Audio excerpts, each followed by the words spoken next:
Howdy folks, I'm back in Highbury this afternoon at Elliston Reserve, one of the three sites where significant numbers of trees have been removed as a result of the giant pine scale. Had quite a lot of response to the video that was posted yesterday on the socials with some questions, so I thought I'd just quickly touch on some of them. There's some people were asking about whether native trees are going to be used in the replanting effort. Certainly that's something that a few people have raised, and I'm keen to hear your feedback too. Do you want to see replaced with like for like, or do we want new natives? So I've had a couple of people suggest native pines would be a really good part of the mix as to what should go back up when the government does replace the trees. Also some questions about why there hasn't been the ability to go into the water at Hope Valley. Look, Hope Valley is still obviously a functioning reservoir, so water safety is an important part of the mix.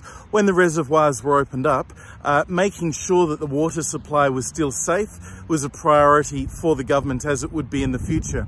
So certainly some of the reservoirs have got use of canoes or fishing, and that could well be one of the recreational opportunities that might work, but it's just important to make sure that the water supply is safe. So that's why a lot of planning has to go in. Had a question from somebody about whether or not we're looking to have people being able to walk around the reservoir all the way around, and why that wasn't opened up. That was certainly part of the plan under the former Liberal government, to have access to the other side of the reservoir opened up so that people can walk all the way around. There was money that was committed.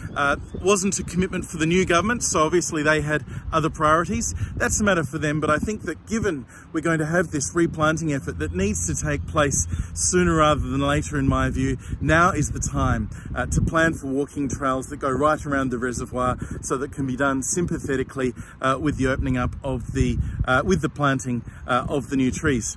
And finally, one last question that people asked was, what's the story in relation to Elliston Reserve? So the reservoir itself is owned by SA Water, so development work is the responsibility of the state government. Also, the state government owns the land at the Highbury Aqueduct Reserve. That's the Department of Environment. Here at Elliston Reserve, it's the City of Tea Tree Gully.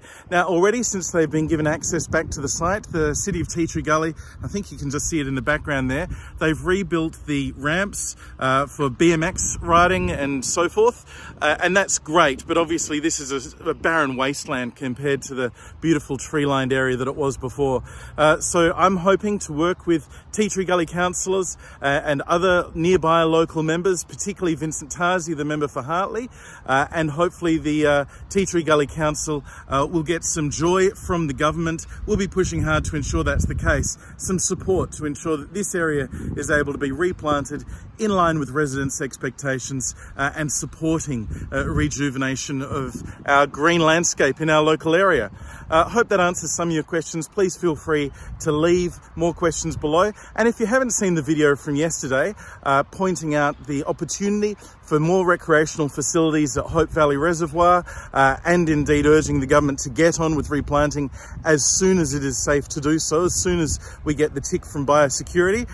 Check that out too on Facebook, Instagram, LinkedIn or YouTube, wherever you consume your social media. Cheers.